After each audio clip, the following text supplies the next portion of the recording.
progress. What up, jabroniacs? We are back in action. And we're laughing right away because we had to Is restart there 2 times. 3 times? We had to restart twice because because I'm in Mexico. Yeah.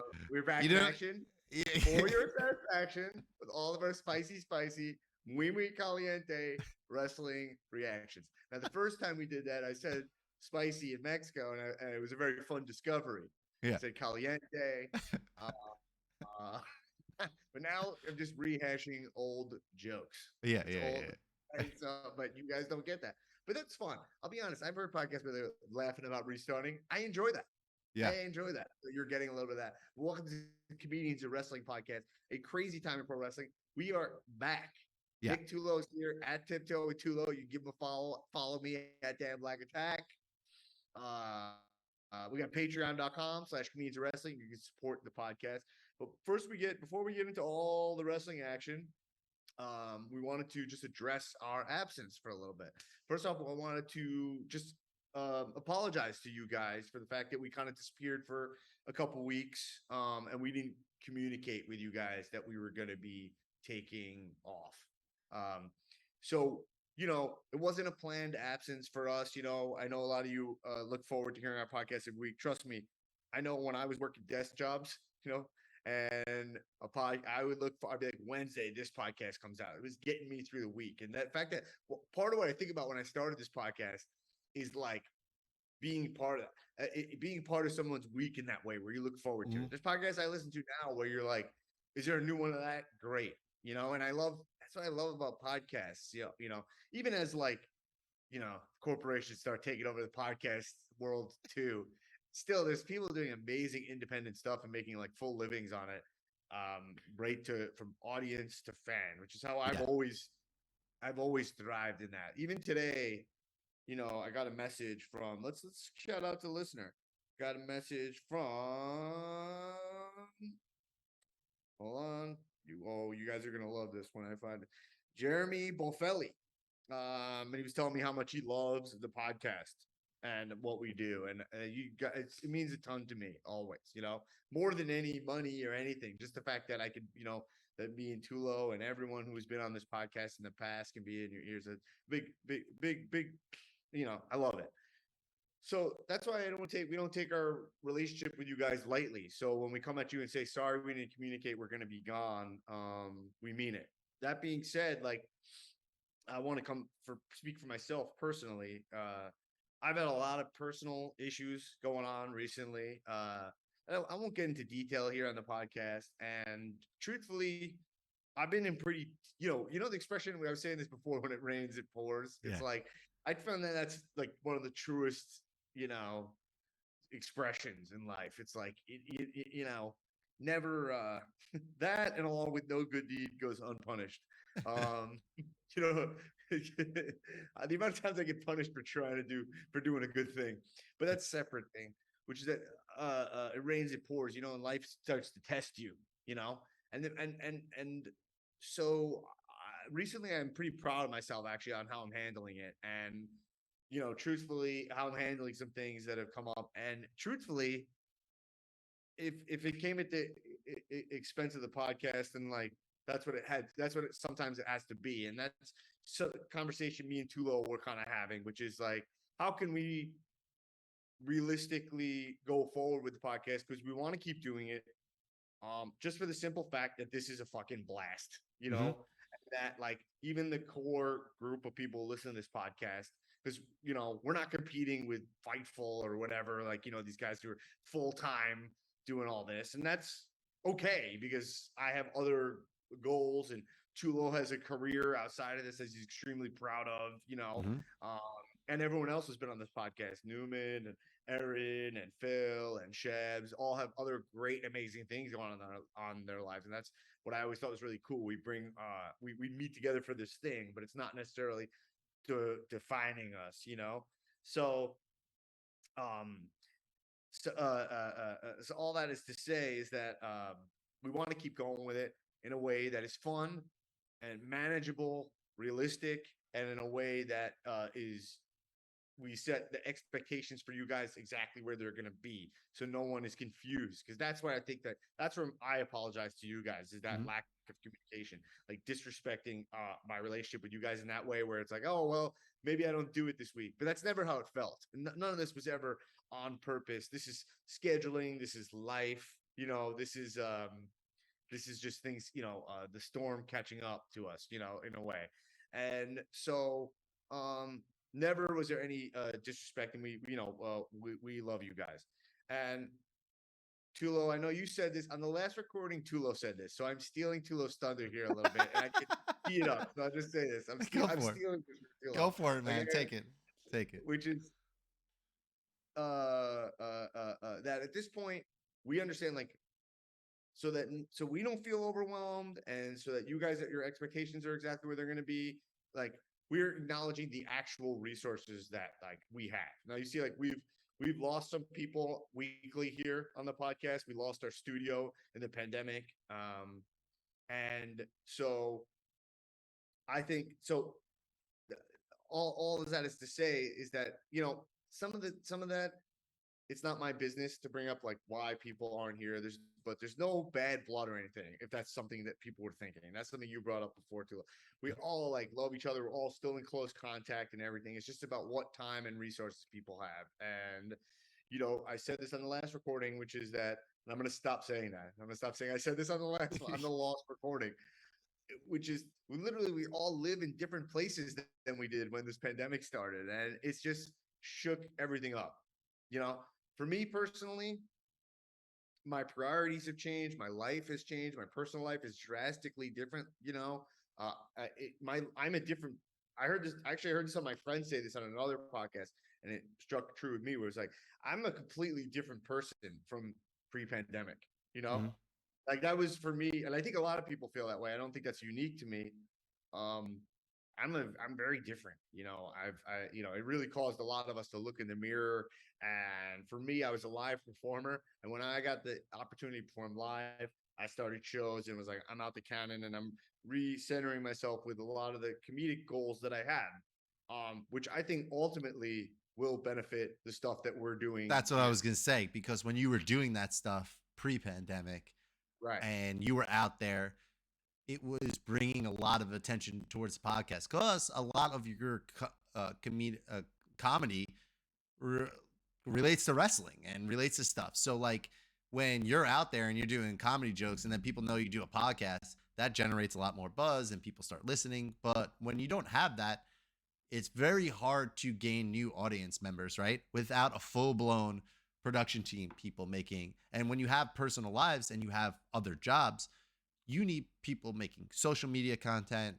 You need people editing the podcast. You need a producer, and our resources, like, aren't at that place where we could do it. Phil did an incredible job, and but, like, we completely understand why it's not feasible to have someone stay around and produce that stuff. You know what I'm saying? Like, so now we have our setup, and this is where we're at. So what we want to do best for everybody is provide the content that we know you all love. And for us, it's about figuring out what's the best. And we have come up with plans before, and it never worked out. Like, honestly, like, we were like, all right, we're going to record Mondays. And then, like, Monday would come around and be like, bro, I got a thing in downtown LA. You were saying, like, I got an audition, Yeah. and I'm like, oh, that's fine. I'm, like, late working. We'll record tomorrow. Then tomorrow doesn't work out. So basically, we've talked about this. Our schedules are settling down a little bit. You're going back to full-time work again, and, like, you have all your stuff. So we're going to find the best things that work out, where we can 100% put out a weekly podcast on a regular scheduled basis, which I think we've determined is looking like it's going to be either Wednesday after Dynamite or Thursday. They were talking And about then Thursday, which would make the most sense for us, and sometimes it might not. But what we will do and what we promise is to communicate better to y'all when things what's happening, the schedule and stuff, so you can anticipate and not be let down, or not have expectations of something coming out and then it doesn't, and then we don't really update you. I think more than anything, for me, I could say, and I won't ramble on too much, but, like, yeah. I think we, like, I'll say this: with this podcast has been going, we set the bar real high. You know, like there was so much amazing stuff going on with this podcast, and I said it before on the on the previous recording that 2020 we got derailed. We were gearing up to Calmania 2. It was going to be a huge show, and then that it went away. Like everything disappeared, and it completely derailed us. And we still kept it up. I can even go a little bit further back where when I was recording in the fucking power plant at 3 o'clock in the morning to to get bonus episodes out and do stuff. So like this podcast has done so much and so many great things, and now we're in like this reset period. We don't want to end the pod, especially with LA on the horizon for WrestleMania coming up. We have big plans for that too. So we want to give you a product that works not just only for us, but works for you, and that's communicated better. And that comes with, and I'll feed this up to you. That comes with changing the Patreon as well, so y'all don't feel that you're wasting your money or and we're not unfulfilling promises. So we want to revamp that in a way that we appreciate the support and y'all give it to us, but at the same time, our main focus is main episodes, and then bonus episodes are literally pretty much bonus when we can get them. So totally. I mean, so in terms of, let's get into the actual like logistics of it, Tullo. But yeah, you're right. Like, I mean, I'll get into setting the bar high after we just get into these logistics here, because I'm sure I'll ramble on, about how my brain works, But yeah, so we're gonna still have the Discord for $2 on the Patreon. That's how it always is. That's the community. It's self-regulating. I know me and Tullo participate in there. Tullo is more active than I am in there, but it's mostly a community for you guys to talk about the pod, give me shit about my bad tastes in music. Live threads. Now that was the one thing that I know might have ruffled a little bit, ruffled some feathers, but Facebook doesn't seem like a thing, and I'm sorry that I don't want anybody to feel like we took away the live threads from Facebook and stuff, but for us to grow the pod, it didn't make any sense to continue doing things on Facebook when we have this amazing outlet where we're also doing live threads and stuff on the Discord. And and honestly, the Discord's been on fire lately. The live threads, I think Dynamite live thread had like 200 comments in it. So like I really want everything to hone in there. And thank you to all of our listeners who create those live threads. Emily, Susan, everybody who takes the initiative to communicate there and do things there. Like, we really greatly appreciate that. We want you all to know that, like, participating there is a fucking delight. I love going in there. I love talking to y'all, all the fucking threads and stuff that are in there. So we really want to keep that around and that be our main resource for contacting y'all. Like I said before, it's like, if we don't have the resources to grow this pod in terms of dedication to having like a producer or someone doing social media stuff, our main goal is to please the audience that we have now and anybody else that comes along the way. And the main part is that the most important part is you're back to work. And like I said, if things start to pick up and the interest in the pod starts to grow again, a lot of that is a direct reflection on Dan's work and him being back out in the field. So Dan being busier and less podcasts is actually a good thing for the podcast in terms of growth, in terms of where we're going to go. But our realistic expectations now, and I think you could agree to this, Dan, and then we can get into talking about wrestling, is we don't want to stop doing this podcast, mostly because we love fucking doing it. And selfishly, I will say, is because it gives us the time to fucking hang out and talk about wrestling, which I know you're my counterpart in that. I don't think there's anybody more I enjoy doing this with, and for anybody else that's not on the podcast anymore, when the forbidden door is always open, and everybody that has been a part of this podcast knows that, but schedule wise and stuff doesn't exist. So we're going to hone in. We're going to communicate better. That's the promise that we have to make to you. We're going to focus on making sure that we get out a weekly episode that will come out on Thursdays. And if things change and schedules change, we'll make you aware of it. We're going to scale down the Patreon to be $2 at the Discord, $5 for bonus episodes. The bonus episodes will come out sporadically. They'll come out when we're ready to record. Hot topics happen. A pay-per-view happens. We'll fire off a bonus episode. And any other additional support will be greatly appreciated after that. And we really appreciate y'all being like, what's going on? Where's the podcast? made us realize that y'all still love this, and we want you to still love this because we truly believe that when we get together and we do this podcast, it's one of the best podcasts, wrestling podcasts out there, because we have fun and we enjoy it, and we want y'all to still have fun and enjoy it. So we're resetting here. We took a little hiatus for a long time. There was a lot of content coming out and it was at the top of its game, but things have changed. And now we are finally realizing it. Dan was in San Francisco last week, Mexico this week. And when he comes back, we're really going to be able to settle down and get back in our groove. So we greatly appreciate your patience. We greatly appreciate your fandom. We greatly appreciate all of you and all the love you've given us all the years. And we promise to do a better job and moving forward. And we're gonna run straight into WrestleMania weekend, and then when WrestleMania weekend comes around, over the course of the months that have happened, we're gonna reevaluate where the pod is at, and we're gonna go from there. If we need to take some time Yeah. off after that, or if we feel like, or new resources pop up, or new things pop up, we're gonna make sure that we communicate that that to all of you, and we really care about you, and it's Yeah. important. Tullo, yeah, totally. I think that what you said it, it totally is that like when you guys are like where's the pod, is I'm like I think you guys don't, it's interesting, people don't see from the other's perspective where like sometimes we just put these out into the void, Yeah, and then you kind of don't realize how much people appreciate them. So yeah. that is really nice of you guys. But ultimately, let's just get into, I have a couple things to say and then I want to get into wrestling here. Let's do it. I got a couple bullet points too, but I agree with you totally. Which is I just wrote down here. It's like, yeah, so one thing is that we're going to work on, I said, like having like more of time off that's planned, so we'll communicate that, so we'll see that. Right now our plan is we'll probably have some kind of break, for like a little break for Thanksgiving, a little break for probably Christmas, Yeah, but then we'll probably be riding pretty strong through Mania season, yeah. Rumble to Mania. It's rain season. yeah.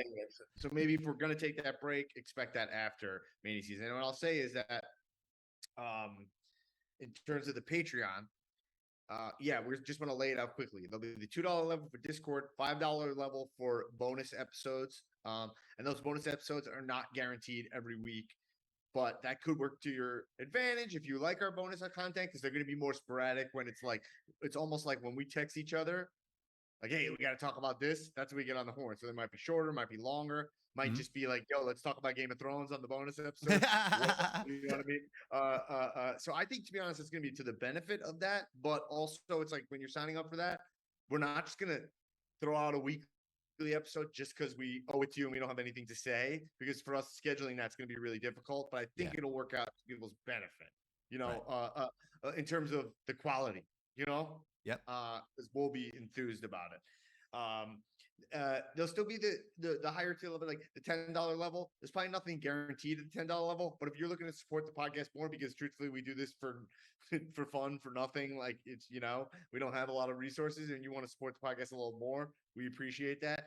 I think there's a higher level that is merch. If that's still up there, I mean, we'll talk about that. But if you want that, I think you get mailed merch by Patreon. You could do that. I think if you're on there for a year at that level, you get stuff. But Yeah. our expectations are that you don't have to do that stuff. And the most important part is that like you don't have to feel like if you're at those higher levels and you feel like you're not getting enough of it, drop down. We are not taking any Right. offense of it. We That's at fine. one point we were probably like 130 Patreon subscribers or something, and we know that's probably been cut in half. And for those Yeah. who stuck around, we really greatly appreciate that. Like, and it's important, and like we value that. So like, don't feel obligated to support this pod, but honestly, the $2 level is money because you get in that Discord. If you're not involved in it, get in there because that Discord rules, and the people that are involved in it are really great too. And then the $5 level, you'll get the bonus episodes. So like, it's groovy, baby. It's awesome. Like when we want to record and we want to do something, great, and At the we end of will the provide day, those.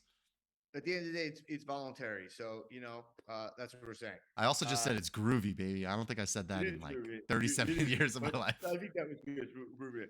All right. So anyway, let's get to.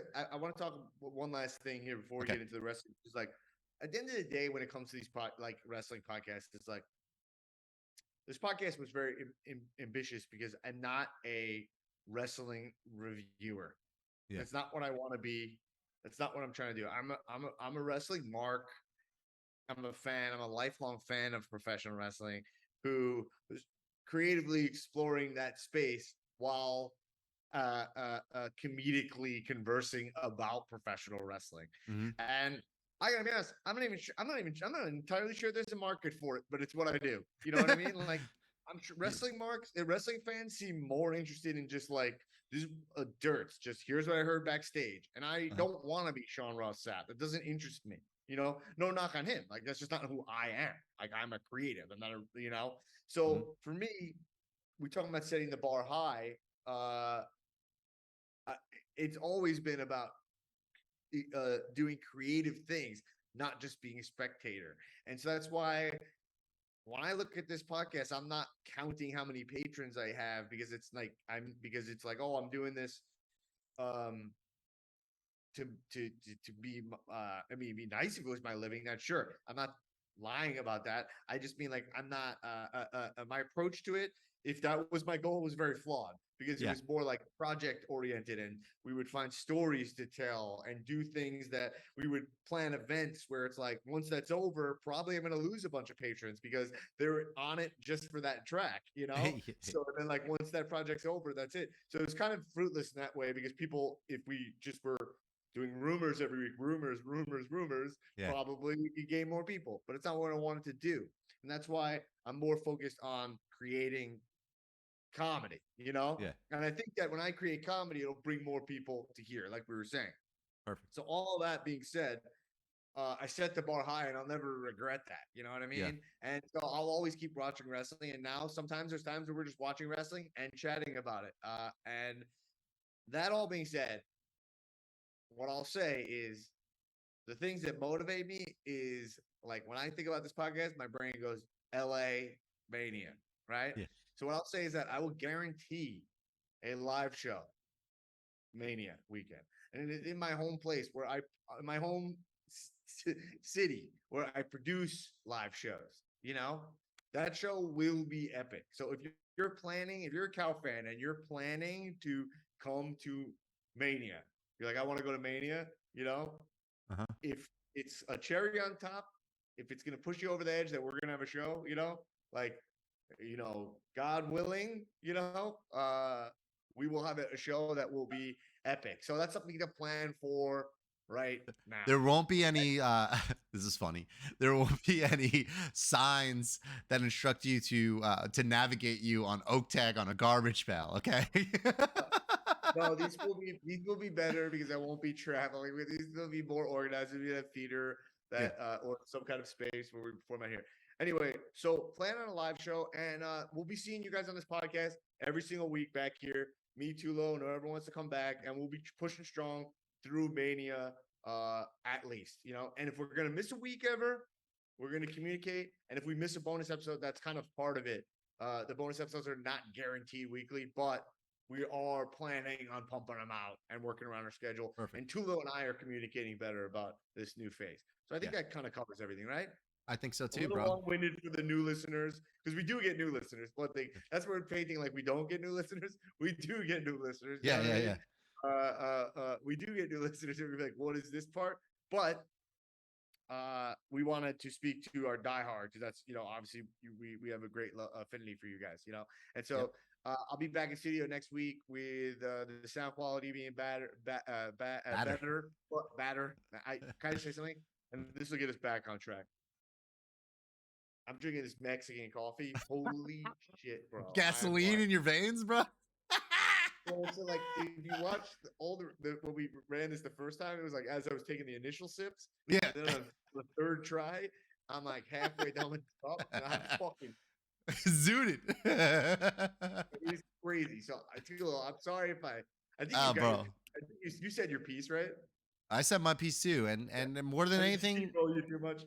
Final thing is, like, you know, I think we just had a kind of like a check-in, and I said to Dan, I was like, listen, let's not just open up the podcast and pretend like all things are normal as usual. Let's plan this out. We spent a lot of time over the last couple of days, like, talking about this, trying to find the best way to talk about it, and I feel really good about this. And more than anything, I feel really good about this is because y'all support it, and you showed that, like, when Dan came into the Discord and said his piece after seeing what you guys were saying. y'all responded, "Oh, good, Dan. We love you, man. Like, you're the best." Like, and you know what? That means a lot to us because you guys are understanding. And in no way, and this will be the final thing I'll say about it, in no way were we ever trying to do anything to piss you guys off or not fulfill on what we did. I think just for a really long time, this pod thrived in levels and exceeded expectations that we ever thought it would. And that has a lot to do with everybody that ever came in and was a part of this podcast. And we love those people so much. But right now, it's just me and Dan. And we're both fucking working our asses off on the side and doing our own things. And we don't want you to feel because of how great the pod used to be that we don't still love this. We fucking do. And we love you guys too. That includes Skylar Aston, from Skylar Aston to everybody else, you know, like to whoever tunes in and listens to this podcast. Like, we fucking love you guys. Like, and we love professional wrestling. And we don't want to stop. We don't want to stop fucking doing this because we really, truly love it. And more than anything, I fucking love you, Dan, and I love fucking talking about wrestling with you because it makes me happy and it's great. And I'll continue to do this for as long as y'all still support us and y'all still want us to do it. And we are going to build to Cowmania and WrestleMania, and we're gonna love it. And everybody that wants to get involved, we're gonna be hitting people up to come back on. And if they can, awesome. If they can't, it's all good, you know. But we're gonna still be producing content, and we love it. And All right. First off, Tullo, love you too, bro. I love it too. love how you say y'all so much now since you live in Texas. Game over, bro. It's done. And yeah, it's all everything. I have howdy y'all tattooed on me. Let's just talk about this in terms of highest levels. So in terms of setting the bar high, let's just get off that to say I'm working on a couple things right now. First off, on the 17th, talk about I will be announcing for Republic of Lucha again. I'll be announcing a Lucha Bros match again. Fuck yeah. I don't know the card for this, but in South Pasadena, I'll be announcing. They asked me back because they like my commentary so much. And by the way, I want to say this: very proud of my commentary. Now it's a little sloppy because they just threw me into it. I didn't have a lot of information. But boy, oh boy, I was listening back to some of this shit, and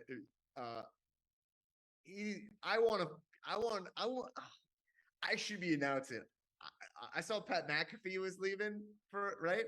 And I was like, sliding. Can you imagine? I would kill it. People would be like, this guy's so fucking funny, you know? I mean, those are big shoes to fill because honestly, yeah, it's a pretty. All right, we're already going into wrestling. No disrespect to Pat McAfee. No, I actually was a fan of what he did. I always said that he did it the way I would do it. I would be in his ilk. Not that I follow in his footsteps. We're just similar guys. I will say this: if you got the opportunity to get in that ring, though, you wouldn't be wearing a tank top, ripped black jeans, and that you. I would look like Gargano. Okay, you understand? You know that. That's one thing you can say about me. I'll be honest. I'm a little doughy right now because I've been in Mexico. You know. Yeah. So what?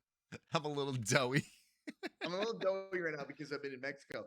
But yeah, the pizza dough hasn't been like worked, you know. It's just like it's just the big ball in the middle. It's not been. I'm here. I'm looking at these guys in the pool. I can't believe they have women. I mean, it's crazy. But look, regardless of all that, we're back, baby. Regardless of all that, I'm also working on another thing that would involve me speaking about pro wrestling on a major platform. So look, shit is what it is. I'll always be doing this so that we keep this going.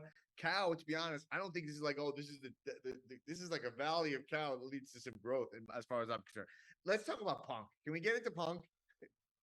I think people are sick. I think they're sick of hearing about this. Okay, it's time to talk about that's how you want to start? You really want to go there? Yes. Okay. Yeah. All right. Let's Where do it, man. Where do you want to start?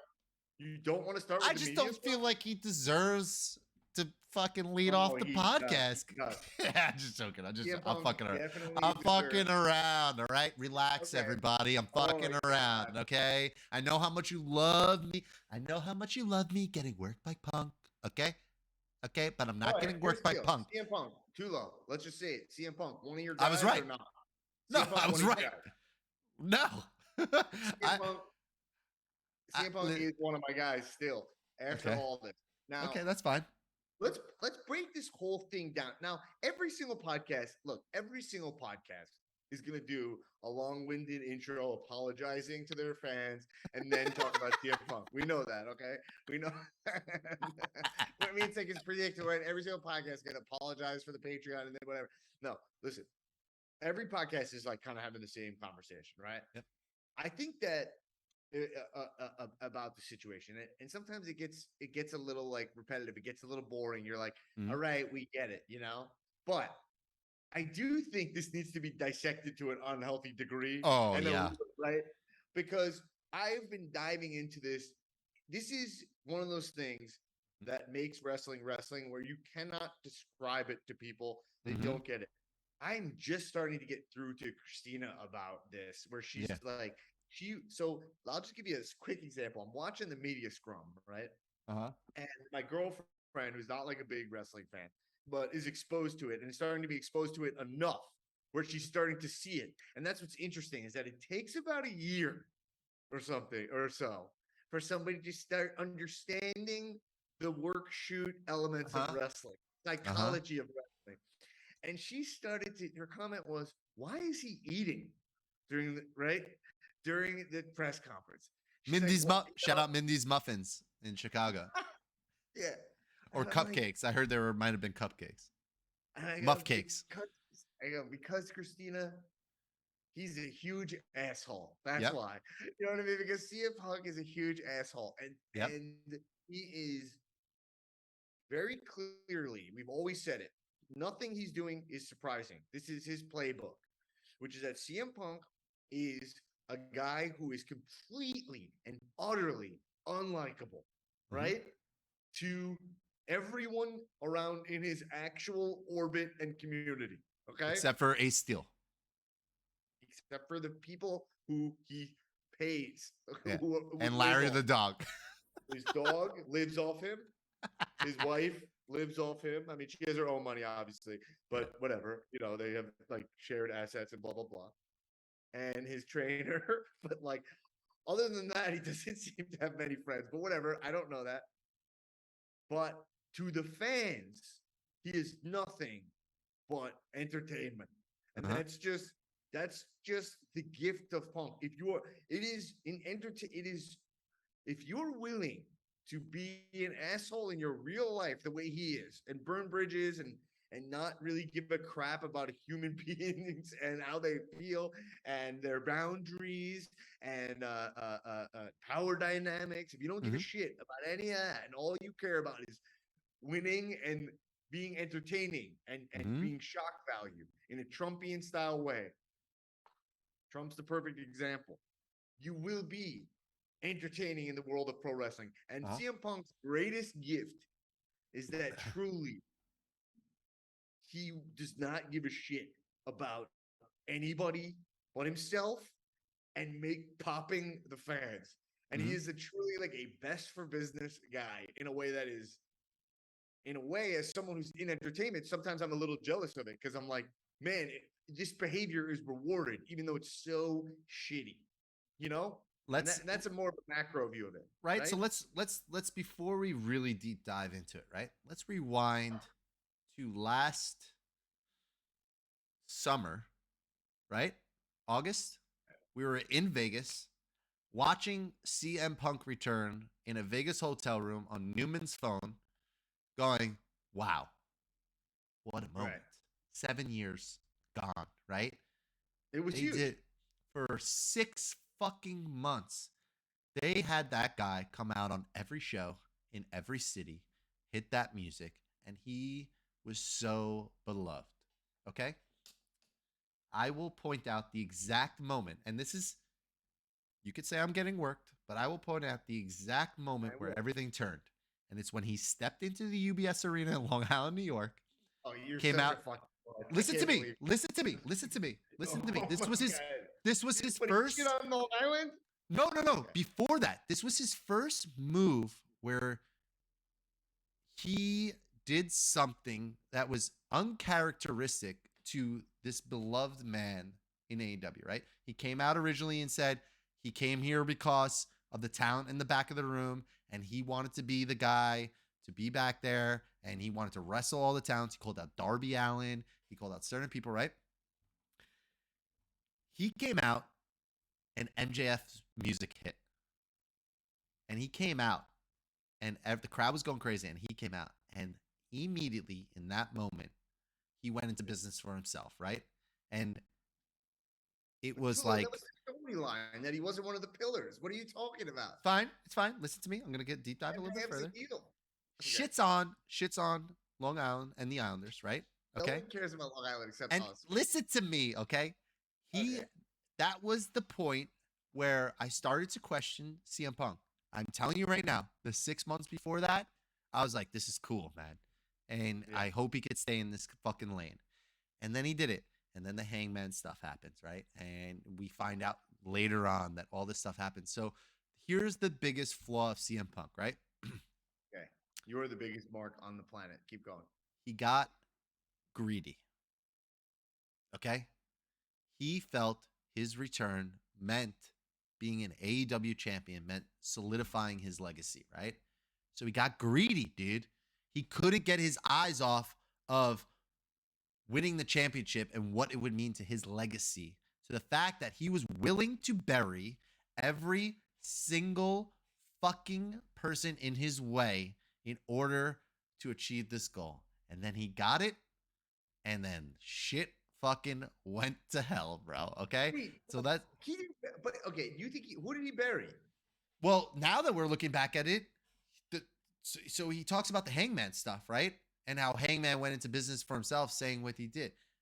All right. I will say this. More than anything, I honestly think the number one culprit in all of this is Tony Khan, right? He got Punk back, money. He's making Tony tons of money. The ratings, that's all Tony cares about. Money and ratings. We know this now, right? That's all he fucking talks about. That's all he cares about is money and ratings. And he showed his whole fucking ass when he made that Thunder Rosa line about the reason why Thunder didn't get it. And to be honest with you, was because CM Punk drives better ratings than Thunder Rosa. Boom. Tony, you know what? It made me flip the whole thing. I'm less mad at Punk about this than it is about Tony Khan. And Tony Khan knew the value of having CM Punk back, and he was willing to jeopardize, or not jeopardize, but disrupt the chemistry and everything that existed inside of AEW to satisfy CM Punk. That includes his EVPs, which at the time was Cody Rhodes, which is so unique to look back at now, right? Punk came back. Cody Rhodes started talking about not being under contract and not knowing what was going on.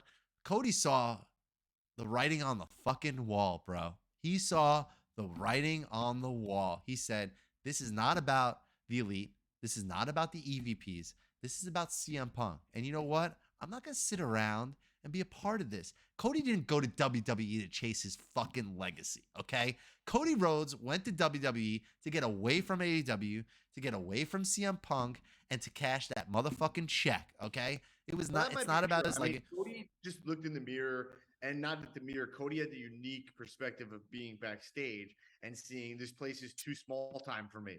You know, I wouldn't even say small time. It's not even just small. I mean, we're going to the Cody thing.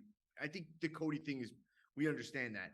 Also, Cody was putting himself in this position where he was an executive and he's still a top pro wrestler. It made sense to go there. But I think he also saw the writing on the wall there where he saw, and this goes, let's bring it back. He saw what CM Punk is saying, which is that these EVP guys are too small time for Cody. And that's what CM Punk is saying, where he's like, these guys, Kenny, the Young Bucks, these guys run too shoddy of an operation to be big time, and they're not respecting me, who is the major draw of this company, and as a guy who's wrestled at WrestleMania. Great point. Okay. Fair point. Now, great point. Now, so that's what it all comes down to, really, is that I guess let's just frame the question, because there's so many places we can go, which is how out of line is CM Punk here, right? We know that he seems to be, I'm saying that seems to be a guy who is a little bit insufferable to the people around him. I already provided that. But let's get into the actual facts here. So CM Punk, let's go through his gripes. His first gripe seems to be, this all started, I believe, with the Hangman Page promo, right? Mm-hmm. So Hangman Page in the ring said a line that was like, oh, you claim to come here for the locker room. I actually have the exact line. Should I read it? Yeah. Love that. Or paraphrasing, fine. But he said, actually, the quote I have is, here. He says, you talk a big game about workers' rights, but you've shown the exact opposite when you came here. Right? And this was a quote. This was him referencing the fact that he believed, and a lot of people believed, that CM Punk had blackballed Colt Cabana from being in AEW, that they was going to let his contract expire, they were going to take him out of the Dark Order, and that was CM Punk's orders to Tony Khan. Now, CM Punk, Colt Cabana ended up being hired for ROH, right? And he stayed with the company, but he did leave the Dark Order. Page, we know, was working with the Dark Order, seemed to be had a camaraderie with all those guys, and was standing up for Colt Cabana. Now, we don't know what's true there, right? We don't actually know what's true there, right? And this is what I'm reading. Well, the Bucks have denied that, saying that he was the reason that Colt got fired, and Punk blamed the EVPs for the ones that told everybody that he was the reason that Colt got fired. So his I guess my question to you is that line, from your perspective, do you read that line? If you're in the middle of the ring, it's an unplanned line. Do you see that as going into business for yourself? No. Because I saw what a fucking incredible promo. It came and went out of my brain. And to be honest, I thought that Hangman Page Punk segment was really good when he was like, that was when he said, I'm trying to protect AEW from you because you're CM. You can't acknowledge, Punk. There's no other angle for Page to come from. He has to come from the angle, which is that you are WWE, you know? And this is coming off a whole entire fucking segment that he did with MJF. Like, what are we even fucking talking about? Like, you went against the biggest heel who called you out for all your bullshit. You know what I'm saying? So now your attack is going to be on one of the most likable fucking wrestlers in the world? I mean, and then demanding not to lose to him after all that, saying, I have to win. Boom.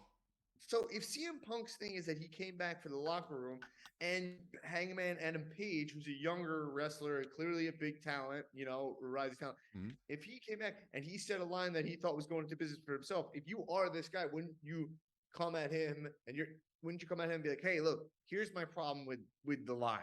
First off, it's inaccurate. And second off, it's not.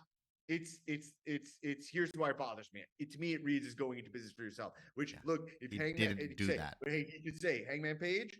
You should be like, if you're looking to go to WWE, where there's a real boss and a real infrastructure, you do something like that, you're done. You know what I mean? You're done. So he said that. Did that happen? Do we have any proof that happened? I can almost guarantee that conversation never happened. It just his response was laying down the title in the middle of the ring after he won it and challenging Hangman when he knew Hangman wouldn't come out and do it, but because Punk went into business for himself to make Hangman look like even more shit. Because that's how that man operates. That's jumping a little bit forward, but if we pause on that for a second, that only made Hangman look more cool and relevant. That actually didn't hurt Hangman Page. It didn't look like, oh, he's a pussy, he didn't come out.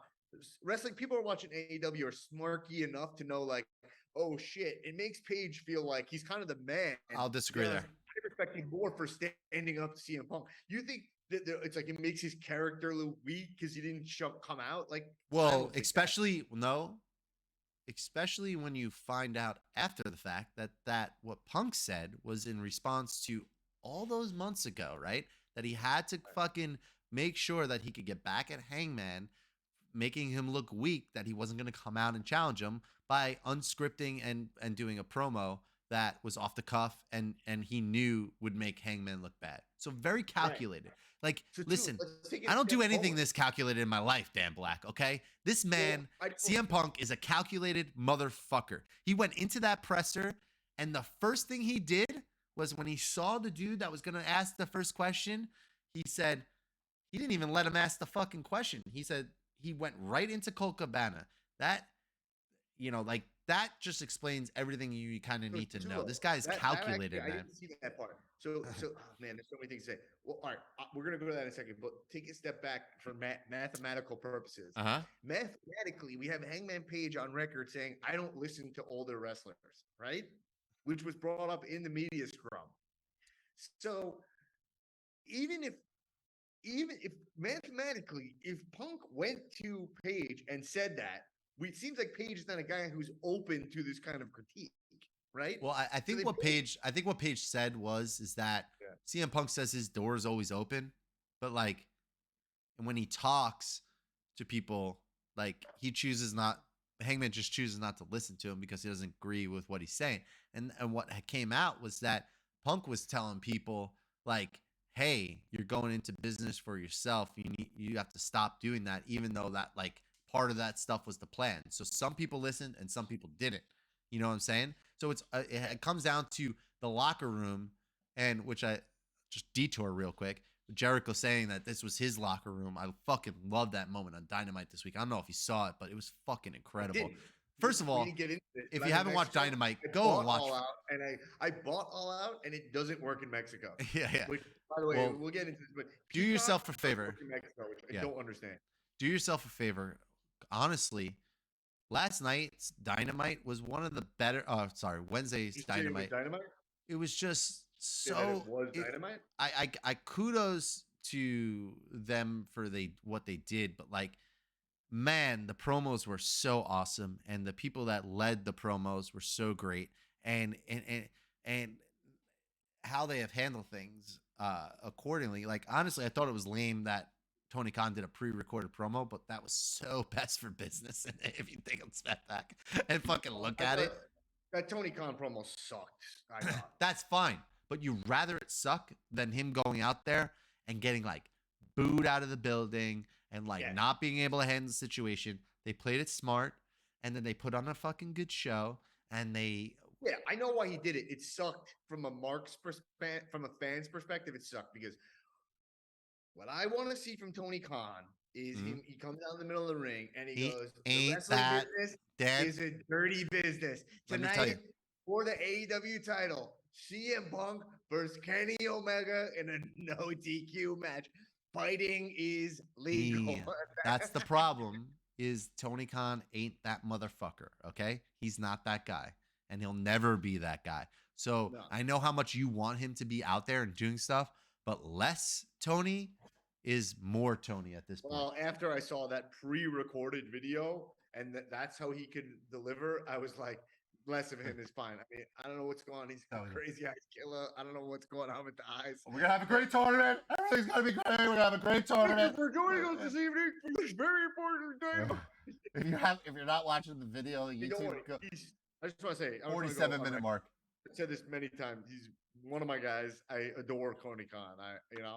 As a comedian, it would not be right for me to not give him shit for that, but it had to happen. Okay, Tullo had to walk away for a sec, so he's not going to hear what I'm saying right now. Tullo, oh, you're back. So that all being said, okay, CM Punk, his going into Colt Cabana in the media scrum.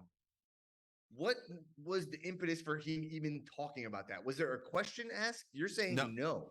It might have been asked, but if the question was asked, it had nothing to do with Colt Cabana. It was the relationship between the journalist and Colt Cabana that like set him off. I'm not even gonna go there. At the end of the day, wrestling is about heat. You know what I mean? The only thing that happened here that I'm upset about personally is the backstage violence. Yeah, that can't be happening because it sounds like there was Ace Steel's wife was there. There was a dog there. You know what I mean? Like this.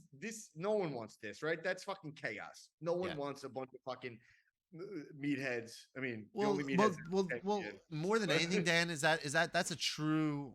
Like, you know, I don't want to do the comparison, but I'm going to do it anyway. But that's like a true comparison to WWE is like, look, right before, look how bad WWE was when Vince and John Laurinaitis were in charge, right? Now Triple H is, now Shawn Michaels is there, right? And there's a whole team of people. There's talent, relations people. There's a whole thing. Tony Khan is the main person in all this, and he lost control of it, right? To the point where like this is gonna happen if you don't have the right people in place. They tried to do a fucking uh like a a locker room meeting, and that locker room meeting 2 weeks ago turned into Eddie and Sammy fighting backstage. So the message wasn't heard, right? Tony tried doing it. The message wasn't heard. So obviously there's a system that's flawed.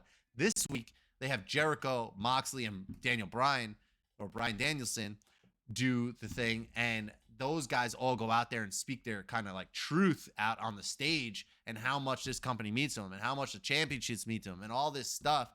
And now you're starting to realize, all right, if they have these guys being the actual locker room leader, don't ever fucking say in life you have an open door policy, okay? That's the fucking dumbest thing in the whole entire world. If you are not ready to answer stuff 24 fucking 7 when someone needs to talk to you about shit, okay? Don't tell me you have an open door policy, CM Punk, and then when people come fucking knocking on your I door, never told you that. what's that? You know what I'm saying? But Tullo, look, here's where you lose me. All right. First off, I have no problem with Tony Khan caring about ratings and money. I have no problem with that. Neither do I. But that's all he cares about. I also don't. I like CM Punk talking shit during the press conference. I mean, that's what it comes down to. I like him calling Adam Page a fuckhead and shit.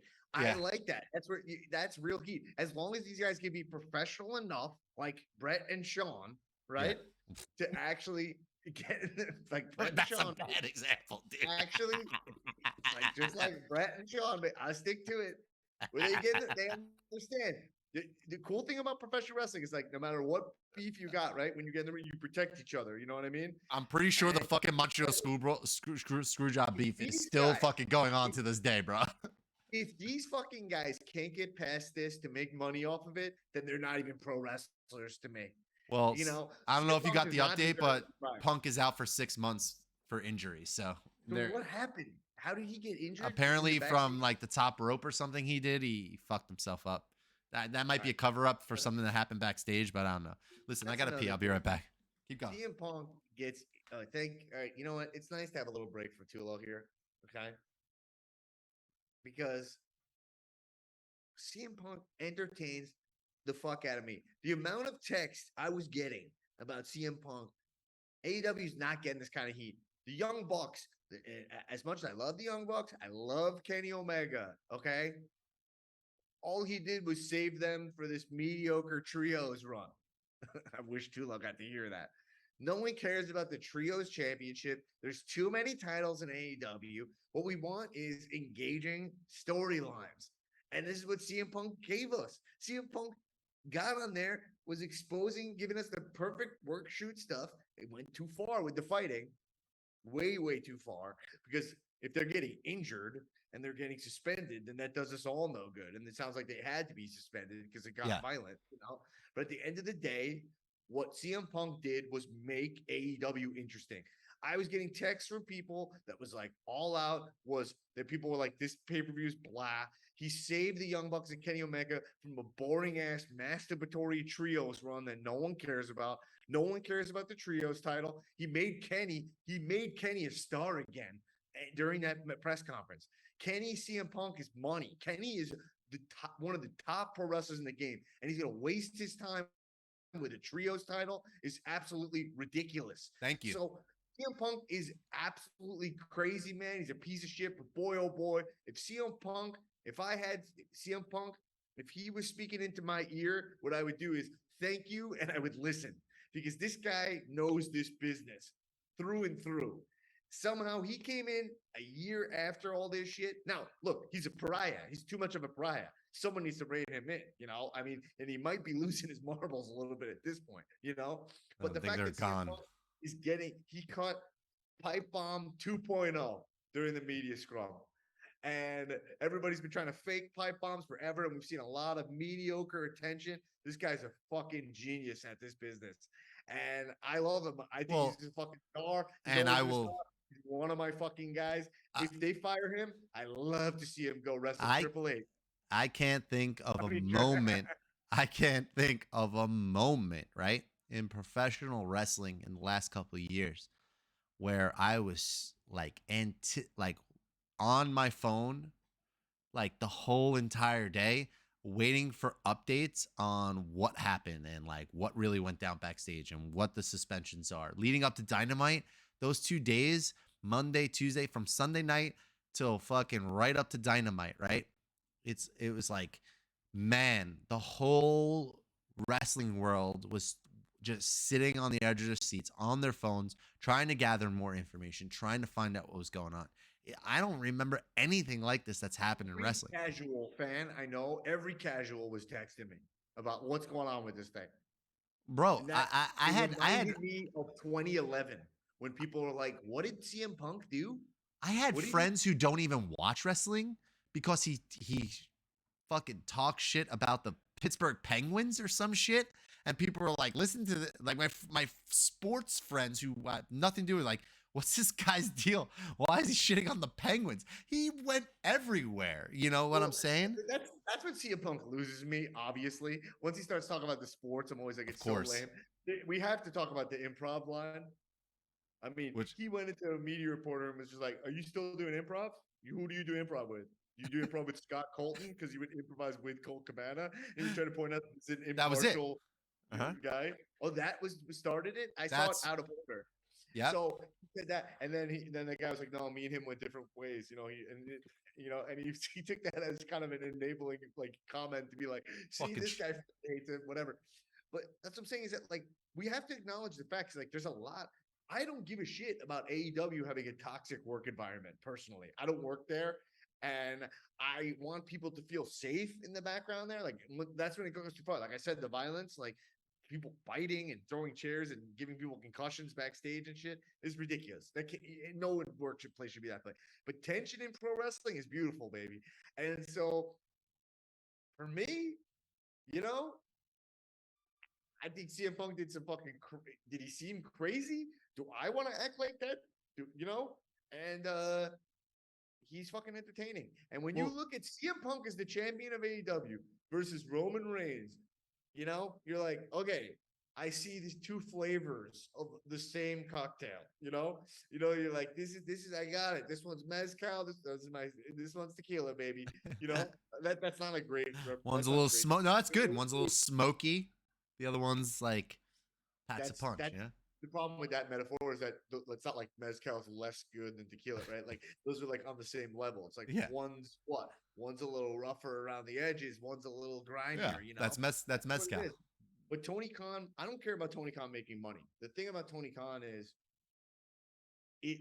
I think interesting enough, this showed us for the first really the first time. We've been reading sheets for a while, but it's one of the first times we really got to see backstage, front stage, right?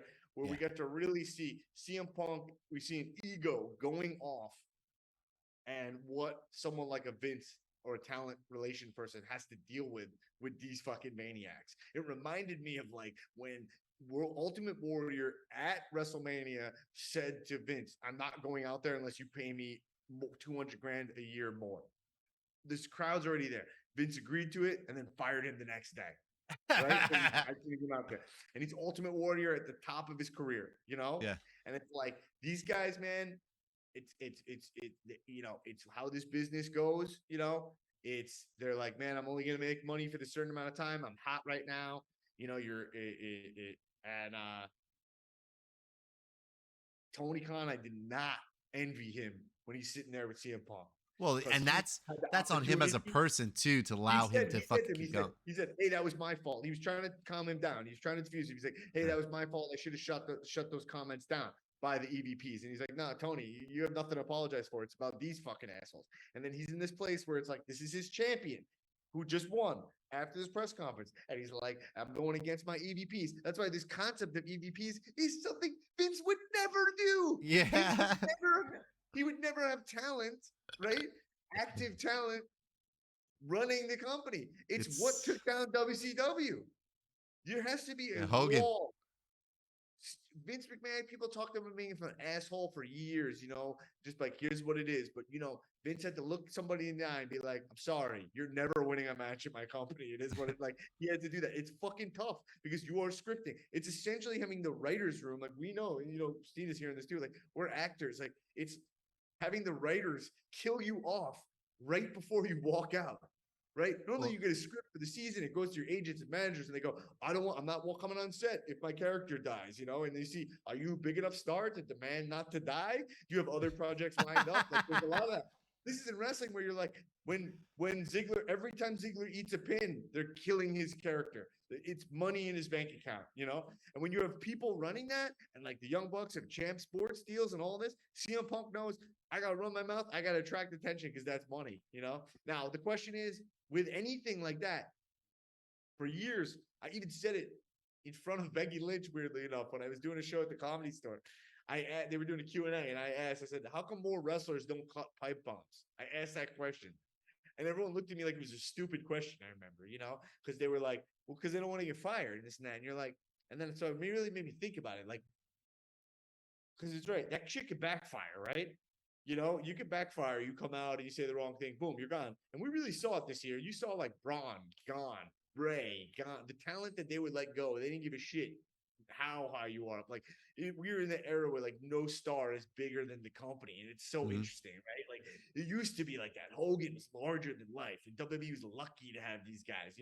When once they became big stars, there's almost like what stars, even Brock, who's a big star. It's like they don't really need Brock per se, like WWE will still sell out WrestleManias, like Roman's starting to get to a place where it feels like maybe he can make demands, but even Roman, so it's crazy interesting how this business runs, and to be the leader of that is Tony Khan had his honeymoon phase.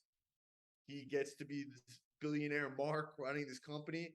But man, you're hiring fucking circus folk, You're hiring fucking hyenas. You're going to get bit, And so he needs to have a way more of a proper infrastructure. There's a reason WCW went down. Not everybody can do. He needs to really, really, really separate himself. And the fact that they don't have a writer's room, right? Well, that's the number one thing. Right. Like all this is stemmed off of guys going into business for themselves and not communicating what they're going to say. It seems after the Eddie. Yeah, sorry. Dude. Yeah. So it seems after like a perfect example is we saw two very different sides of this, right? The week before, Eddie Kingston gets pissed off because Sammy Guevara is calling him fat, right?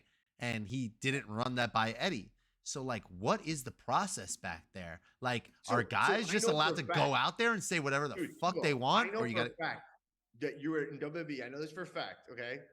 I'm not going to reveal, like, you're not allowed to call Kevin Owens fat, okay? Yeah.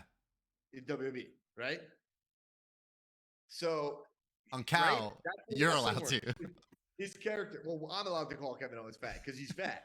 But so, I mean, Kevin Owens is fucking great. One of the great wrestlers. The tape shirt being back is just all I needed. It's like, It was like one and done for me. His shirts, he went on a long journey of trash shirts, to come back to this one great shirt that I own. Which is probably the best one ever. Yeah. But like, right? WWE, and you understand people in the dirt sheets were like, oh, Vince is crazy. Here's the way you're allowed to speak. Remember that memo came out where you're like, you're not allowed to call WWE fans. You have to call them the WWE universe. Yeah. You can't, there's no word. They're not wrestlers. They're superstar, That's the kind of control Vince had.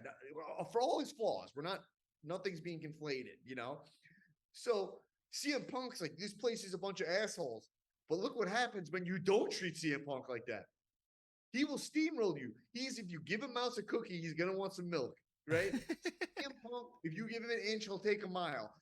He's a fucking ego maniac, narcissist to the max degree. And you love it. You pads with him, he's also way more articulate, way more poetic, and way more entertaining than any of these guys. It is fighting. When he gets on the microphone, it is a sword, and you have a fucking feather, Yeah. So he had a line where he was like, I'm just like, whoo.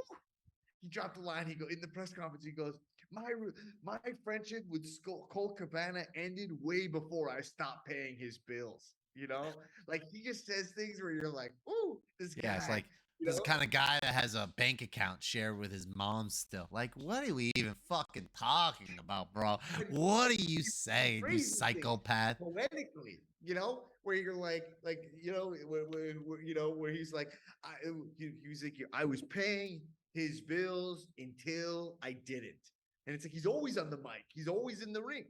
Mhm. It's like sitting cross-legged is the same thing as eating the muffins. You know, it's the same thing. And he makes even guys who are great, like John Moxley and MJF, in my opinion, he makes those guys look mid. He like when it comes down to it. Nah, I mean, after this week with MJF, if you haven't watched Dynamite and I seen the saw way MJF's promo. oh MJF's my promo God, was MJF shitting into on the it. Bills. It was shitting on the Bills. Like it No, was but really, he really comes good. out. So let's all right. So I think we said He's got everything a we needed. new Have expensive we song, baby. Rolling before Stone. before we run out of time? Yeah, I we think gotta we go. said everything we had said about CM Punk, right? Yeah, at the end of the day, what I want to say is that I'll just summarize it, which is Yeah. that CM Punk is one of my guys. Yeah. It's a tragedy for me as a viewer that CM Punk, separate, separate of injury, removing injury. It is a shame that we cannot use this amazing heat in his storyline. Lita and Edge literally stole Matt Hardy's girlfriend. Okay, and they worked that into a storyline, right? And they created the rated R superstar from it. Like this guy will steal your girl, and those guys would work, you know. And that's what's cool about pro wrestling. It's fucking It's Mr. filthy Steal Your business. Girl. And like Tony Khan should be like, look, guys, I'm gonna pay you. I got $1 billion fucking dollars. I'm gonna pay you and Punk, you know, for you guys to be fucking professionals about this money to be made. Anybody would buy a shirt that is CM Punk and Kenny Omega head to head right now with the Bucks and Ace Steel here and Larry the Dog. You know, anyone would buy that shirt right now. Yo, we gotta get that made for the trios titles. The trios titles are the Yo, dumbest thing in the history of wrestling. see The the fact that fucking Kenny Omega thinks he should be, and then Kenny Omega has the fucking gall to be like, I'm not.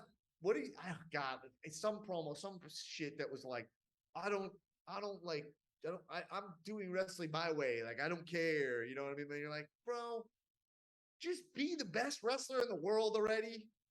Can you cut this shit out? You know? Can you just go in there and act a little bit like CM Punk and say, "Hey, Tony, I'm not coming back from injury. Or you're gonna have to release me my contract if I don't wrestle CM Punk for the title and win. Fight this guy with fire. Be a member of the House Dragon. Be Damon, baby. Don't be yeah. fucking. Well, I can't think of what the other king's name is. Viserious? Viserious? Yeah, don't be. I was gonna say Rhaenyra, but she's a very strong character too. I really like her. I love her. You know? Yeah. Man, we're hopping around in House of Dragons. Spoiler alert. Man, does that timeline progress quickly? That's the only thing I think people are not gonna like about House of Dragon. Just to jump in there is that the timeline is jumping. Well, But I think like they'll settle down, but they have to because the way they prefaced it was like 172-year difference between Yeah. between what's her the name old and show. and And yeah. they're probably gonna want to end do some kind of connection. But all right, Tullo, we gotta go for time because we ended up using the engine. But so I want to make sure you speak about the things you speak out. So I'll let you take the Roman Reigns here. Okay. I think this is the best time in wrestling history. I think WWE is under a new era. I think Triple H is fucking killing it. I am watching Raw. I'm back to watching NXT. I'm back to SmackDown nonstop. Tonight, SmackDown, which is on, it's been on for 43 minutes. It's huge. You know they're doing that SmackDown tonight. Clash at the Castle. First, quadruple titles. we'll say. I will. Yeah, they get the quadruple titles. I will say this. It's funny because I think about how Tony Khan reacted. He was pissed off that WWE did a pay-per-view the same weekend as his. But like I remember last SummerSlam, All Out was the same weekend as SummerSlam last year. Okay, we were at SummerSlam. All Out happened on that Saturday, right? Right? Yeah. No, Yeah. There was a pay per view that weekend. We watched the no. CM Punk thing. I think he came out on Rampage Oh, was it Rampage? on Friday. That's the only thing that makes sense. And Saturday was the pay per view. Was SummerSlam. You might be right. You're right. Yeah. Okay. All right. Yeah. Well, Because regardless. Rampage was in Chicago. Remember, that was like the big thing, and it was Yeah. going to be live. And they're like, "Ooh, Rampage is going to be live." Interesting. WWE doing a pay per view the same weekend as AEW is dumb, especially if they're on different days. Maybe and Worlds Collide was before it. But let me tell you something. Well, Dynamite was on Wednesdays. NXT was already on Wednesdays. I'm going to set the bar. Remember this? Well, we don't set the bar. We are the bar. Yeah, right. Exactly. We are the bar where comedians are wrestling. No Clash talk at the about Castle. Clash of the Castle. Clash at the Castle. Massive fucking success. Probably one of the best WWE. I mean, from the venue to the crowd to the production to the wrestling to the fucking stories. 10 out of fucking 10, man. I'm telling you, they're doing so many good things. Triple H era is a massive success. Shawn Michaels gets promoted to talent relations. WWE is in the money lane. And you know what? Fuck it. I'm not going to take credit for it, but I will say this. I said when that stuff came out first about Vince, I said, set the tone. Get this fucking guy out of here. Put Stephanie in charge. Put Triple H in charge. And lead this generation of wrestling into a new era. And that's exactly what they're doing on that side. I will give Tony the benefit of the doubt, but he has a long way to go in terms of how he handles his locker room, in terms of his booking. But if you look at Wednesday night and the Dynamite, incredible fucking job, like really good. And the ratings were up. Obviously, people were tuning in, and they didn't really even give anybody all the shit that people were tuning in expecting to hear mad drama. MJF came out, cut a fucking sick promo. Moxley comes out, cut a sick promo. Jericho, sick promo. Swerve interrupting fucking the Acclaim before they could do their rap, which everybody was so excited to hear because I thought fucking Max Caster was gonna fucking tell the truth. Incredible job. Women get in the first hour, which I mean that's the biggest flaw of AEW is that they just Tony can't. Well, we're excited for Tony Storm to keep just having a career with just no personality or gimmick. I mean, what's going on? I like Tony Storm because she can song rules. She looks great. She can do way better work. But that's extremely attractive. Yes, that has a lot to do with the booking and stuff that goes on, right? Right. So fucking WWE Worlds Collide, dope. NXT was dope. Raw, dope. The storylines, everything that's going on. We are in a really good time. And the drama that happened in AEW, as crazy as it was, just put even more eyes onto it and more stuff. I've been on AEW's case recently, and I think I've been justified in a lot of the things that I've said. But honestly, if Punk's going away for 6 months because of injury and they can reset a little bit and find a really good groove to go into things leading up until I think the next thing is going to be Full Gear. But before that is what do they call it? Grand Slam in Queens. You got MJF's back.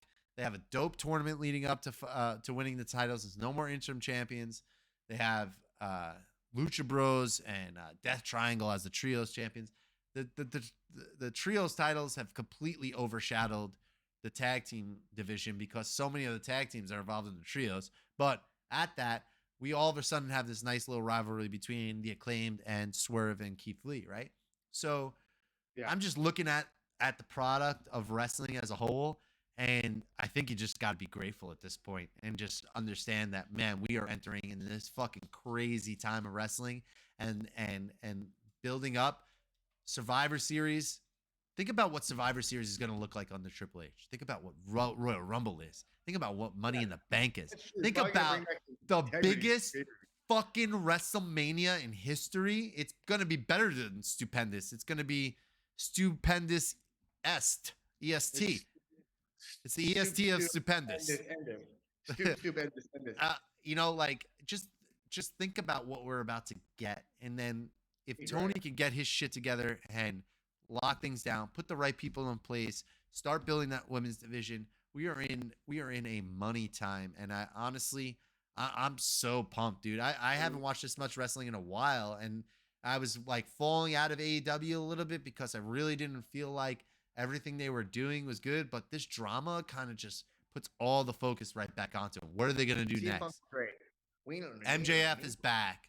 Like, what a huge piece to have Also, back. CM Punk, the white pants looked bunny, I thought. Yeah. Anyway, completely irrelevant, but with the blood on him, looked really dope. This is the last thing I'm gonna say. We gotta get out of here because I gotta pee. Let's just give credit where credit is due, which is to the MJF promo. I just want to say I don't want to be negative on MJF because he's one of the greatest Long Islanders of all time. Yes. Up there with Joey Buttafuoco. So he's got abs now too. He looks great. He works out at my mom's gym in Plainview, Long Island, and he looks amazing. I was saying that MJF was mid compared to Punk, but I just mean in terms of like working the crowd. But MJF, I'm sure, has a deep respect for what he's doing. The framing of MJF, I didn't love Tony Khan in the press conference the way he said it, where like I wish there was more of him being like, how did he agree to come back and he didn't fire him? I wish there was a little bit more there. It's what? It's always. I think you missed his return because in his return, when he came out like and revealed that it was him who won the thing, he played. Did you hear the voicemail that was played? MJF played a voicemail between him and Tony Khan. Okay, so see that. Watch anything. My DVR doesn't work here. That's what you're missing, brother. Okay, so before you say anything about MJF, homeboy so he comes out. He's standing there. You should watch this. It's really dope. It was really well done. I saw him standing back, and I saw him turn around.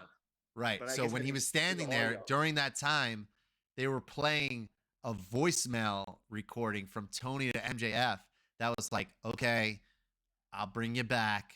I'll pay you. And they bleeped out the amount, but said $1 million, right?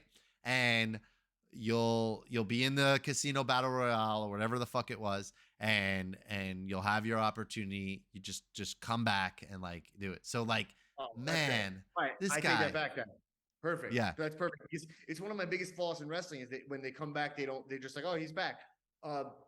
Punk did it, so that was great. So I take that back.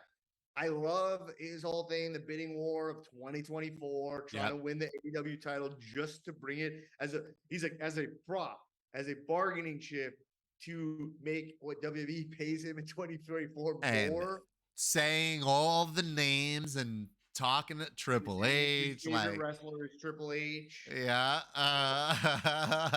All that was great. It was really well done. I loved all of it. The only problem I had, it's the same thing I said. He's the sports shit. Like, it's cheap heat on top of the great work. It is great work to come back and then be like, where, whatever, who the fuck, bro, you don't understand. But you're missing the key element, okay? The Buffalo Bills, all right, in a sports aspect, in a rabid town. Let me just say this so you can understand it, because I think Christina come on. Is the Bills Mafia. Christina is so she should love this because she knows that the Bills in Buffalo. I can't believe he's doing that in Buffalo. Right, exactly. Okay? So do you understand why? Because here's the biggest difference. Here's the thing you're missing. Doesn't make it not lame. No, you're not understanding though. Here's the biggest difference, okay? For the first time since the mid-90s, the Buffalo Bills are the favorites to win the Super Bowl, bro. Okay? Right, they just beat the Rams, right? Yeah, destroyed them. So going into that night, it was before opening night football in front of the Buffalo Bills fans. You have to understand. My girlfriend's a Bills fan. Now I'm a Bills fan. Actually, great. You should be. They're going to win. They're probably going to win the Super Bowl. My mom went to Buffalo State. My mom loves the Bills. When they were going on a run in the 90s. They were on a run in the 90s, right? And the beauty, they went 4 years in a row and lost 4 years in a row. Yeah, that's the Bills. Okay, so you need to understand. The time I banged him. The chef kiss of that promo is he came out loving everybody. People were going crazy for him, and the second he gets the fucking opportunity to turn on him, he does. Okay, and the nature of a very, very. Who does that remind you of? Oh, CM Punk going to Long Island and ripping on the hometown fucking crowd. One of your guys, the guy that you love and you're giving me shit for ripping on a hometown crowd. I think where they lose me. But it's fine. I'm not a sports guy, so that's it. But that's when it starts feeling like wrestling. See, like, what I guess what I'm saying is that I agree that that's like, but like the MJF sometimes he does a little kind of a '90s homage of wrestling, and it's great. He's fantastic. But like he's doing a real storyline there where like I'm gonna leave, and then he peppers in the like cheap He's heat doing of CM Punk. I get it, but also He's doing what CM Punk though. Do you understand? Everything yeah, he's doing is directed and in light of CM Punk. Okay, it's it's not my fucking style to shit on beautiful. local sports teams, but I get it. It is great work. He's amazing. He's up there. I'm happy to have him back. The voicemail was great. He's fucking great. And look, don't get me wrong. He's Long Island's own, baby. I mean, he's Through one and of the through. greatest Long Island talents, baby. He's the next Billy Joel. He's my uptown girl. Oh, moving out. Captain MJF will get you high tonight. Play me right. a song, Mr. Burberry Man. Play me a song tonight. All right, I love you. Go to dinner. Tell Christina I love her. Everybody, we're back in a big way. Thank you guys for your patience and everything. And we'll be back with better recording next week. We'll be back to record probably Thursday. But And we'll let you know. Well, if there's any big updates with the Punk thing, I'm gonna try to get you on the horn. You know what I mean? Like, but it sucks he's hurt. That's what kills the whole fucking thing. It's fine. You know what? Honestly, it's better him being hurt and missing 6 months of time and maybe that's a cover up than having Tony have to fire him. They can fucking rehash their shit. I said, and I'll leave. This is my last point. I said, if CM Punk comes back and apologizes and was like, I fucked up. I got greedy. You can't blame him, right? He returns after 7 years. This is where I'll sympathize with him for a little bit. Turns after 7 years, he's got adrenaline. He's got adrenaline in his soul. He ate muffins and he went cold. Okay, so you understand what I'm saying? So like that I'll finish off on that point and then we'll get the fuck out of here. But like, if he comes back and hashes things out and be like, "Yo, my bad," which he's not going to do because this is who he is as a person. But if he was like, I fucked up. I saw red and I was like, I got to have the title. I need to do this. I'm making money. I'm the ratings. I'm the guy. And he let all that get in the way and he apologized and worked shit out. They could be really successful. But the benefit is even if they're covering it up or not, that he's going away for 6 months, maybe almost like a long-term suspension. And he's probably going to get paid still if he's not getting fired. When he comes back after 6 months, that's massive.